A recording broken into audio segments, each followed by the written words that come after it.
Welcome. Today we will dwell into the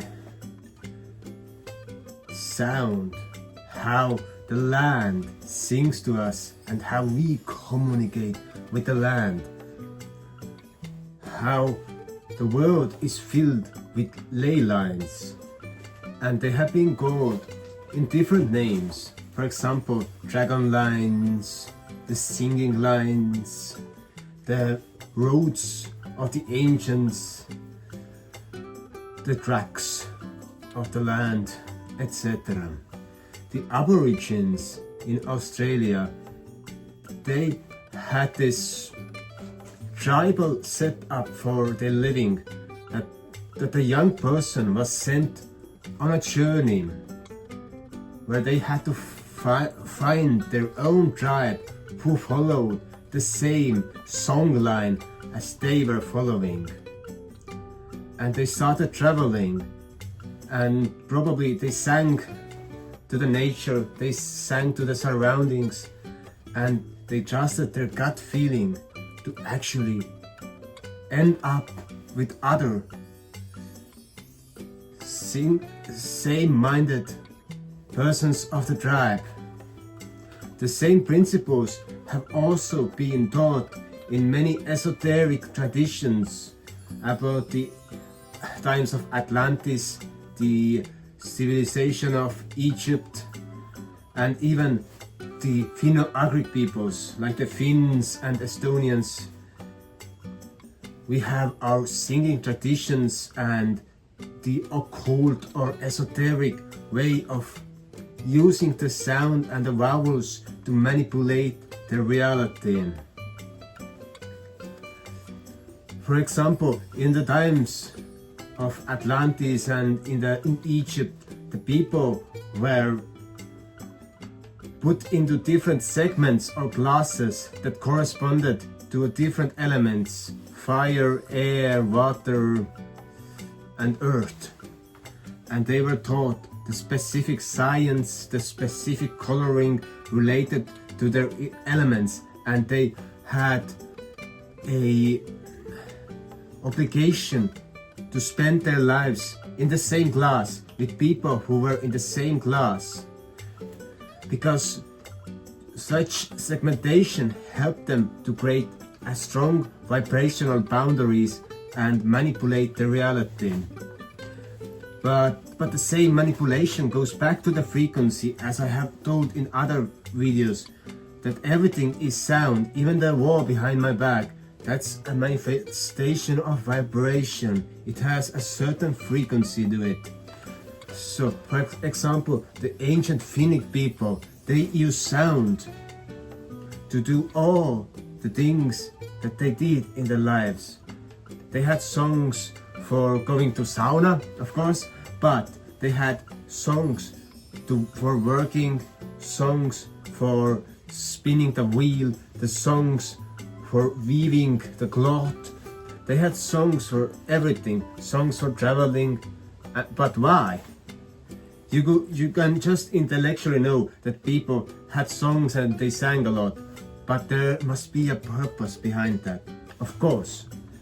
Singing certain phrases, the Finnic songs, they have the 8-syllable rhythm: 1, 2, 3, 4, 5, 6, 7, 8, and it transcends your reality. We were walking in a park with one old wise man of our country, and he was giving us a lesson how we can shift our perception of reality just by walking together in a group in a park. As his thesis is that everything is nature, even the things that humans have created, the concrete walls and high-rise buildings, it's all part of nature. So we were walking in the park. There was around 6 or 7 of us in the group, and we started walking in the one same rhythm, dum, dum, dum, dum, dum. And suddenly all of us together felt how we came out of our bodies. So it was an out-of-body experience, and we saw our bodies walking in circles in that park, and we were in a different or in an altered state of mind. And that was just this simple rhythm that shifted our consciousness.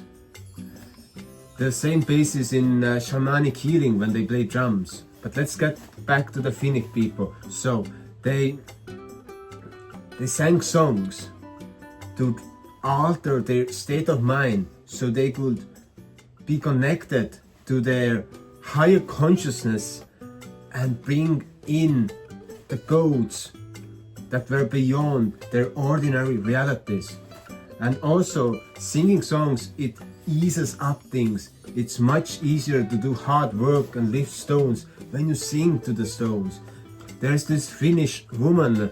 There has been 2 episodes of documentary about her in the Finnish national television, and she was lifting huge boulders of stone that were too heavy for her to lift up, and she built an amphitheater in Helsinki, or I could say stone structures, beautiful walls, and dig herself a hole. And when the reporter asked, "How do you move those stones?" she just simply replied, "I speak to the stones and then they gently move." Simple as that. Same reports have been brought back from the Tibetan monks, that they sing to the large boulders or they blow their horns and they rise up. Or that music theorist who calculated that probably the walls of Jericho went down by blowing horns on G note, on a very low G note, and the walls were destroyed by the sound wave. And lately there were riots in Serbia, if I remember correctly, and they used some sound blasters to get people to punish people who were rioting.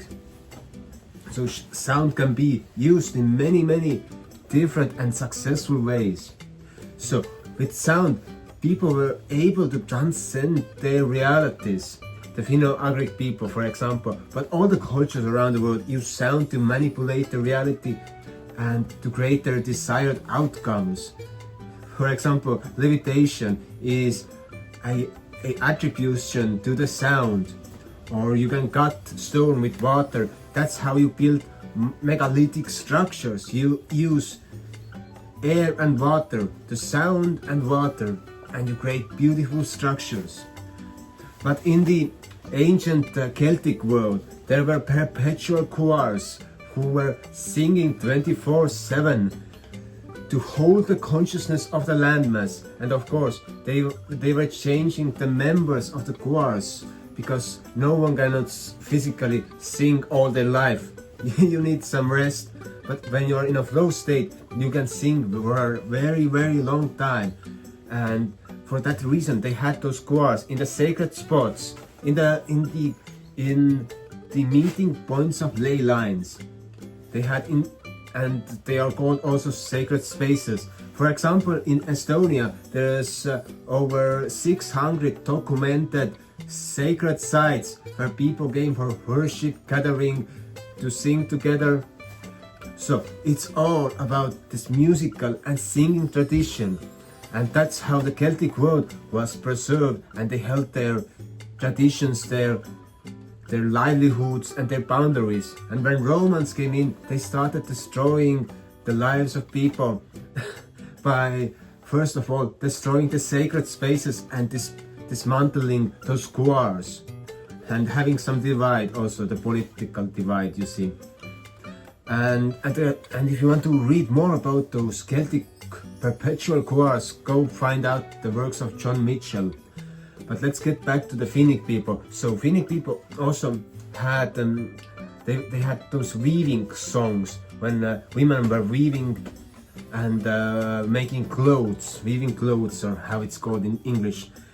And when they had those songs and they had this rhythm on the wheel, tuk, tuk, tuk, tuk, they were transcending their consciousness, and they were making beautiful patterns. When you see the folk clothing of many peoples, actually, you can see beautiful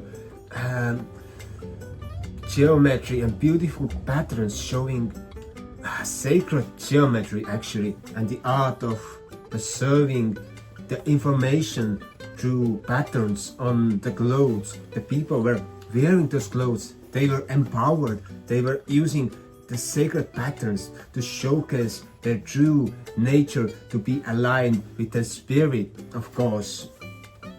And then there's interesting thing about games. In our language, game is mang, and when we say game, historically it meant an activity that usually children but also adults took part of it, and they played together through, but they were singing a song. For example, a simple song is that there is a bumblebee in the garden and everyone is singing. There's a bumblebee in the garden, and then there's the bumblebee and the child who is in the middle and has to go to a certain rhythm and push someone else into the garden, and then they are singing it again. But there are hundreds of such songs that are called games, and that's also I think the most brightest and the most beautiful way of playing and doing things, by singing, by having those songs, by having this beauty. And then we have swing songs, not the dance, but swing, like the swing that is moving back and forth, that the children and women especially love. A swing songs, the most simplest one that I have heard are recordings made from the old ladies who were singing their swing songs, and it's like ga ga ga. And when I was a young kid, they were so dreadful to my ear. An old lady is singing ga ga ga, that it was very hard for me to cherish them.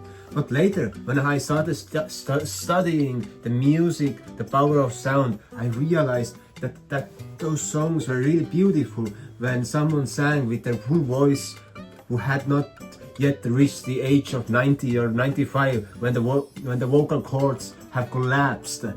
Then those songs were really beautiful, and they have a lot of variations, and also the motion of swinging and singing the song actually transcended the reality of the perceiver. They were open for many new ideas, new perceptions of reality, and actually being in this state of flow, that the life is in ease. And through the songs there are a lot of reports from our folk people, from the old folk, that they had many extraterrestrial sightings. Sometimes they walk from time to time. That's a specific thing, and it means that they went from one time to another. So the folk people, the old people, they used to say that they saw huge buildings, or they saw machines that were fuming in the times when they were just some peasants. Because by altering your state of consciousness, you're able to time travel, you're able to shift your realities, you're able to shift your focus and your perception of reality. And of course, sometime in the medieval past and so on, people struggled a lot, but I see that there was also a golden age where people really enjoyed and were just having those out-of-body experiences and just living their lives and hanging around, singing when they were working and doing things together, singing all the time, and were in their enlightened states of minds. And it's called the Vedic civilization. When you read the books of Vladimir Megre, the Ringing Cellars of Russia, there Anastasia points out there was Vetrussia.